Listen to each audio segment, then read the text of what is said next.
వేణుగోపాల్ గారు, దీపా దాస్ గారు, రేవంత్ రెడ్డి గారు, మట్టి విక్రమార్ గారు, సామంత రాజకృష్ణ గారు, వేదిక మీద పెద్దలందరూ, నాకు ఎంతో ప్రియమైన కాంగ్రెస్ కార్యకర్తలందరూ, అక్కలు చెల్లెలు అన్నలు తమ్ముడు అందరికీ స్వాగతం పలుకుతున్న చాలా సంతోషంగా మీరు రావాలని మనం చేస్తారు.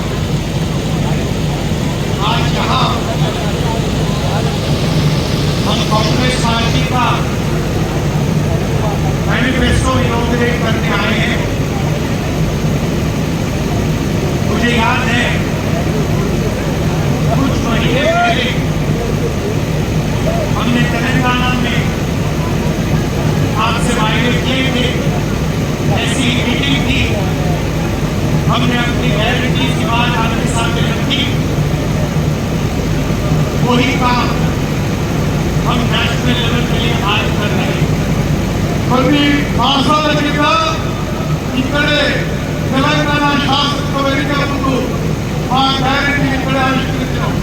అదేవిధంగా జాతీయ స్థాయిలో కాంగ్రెస్ మేనిఫెస్టో, జాతీయ స్థాయి కాంగ్రెస్ గ్యారెంటీని ఈ పార్లమెంట్ ఎన్నికల ముందు మీ అందరి ముందు ఆవిష్కరించబోతున్నారు.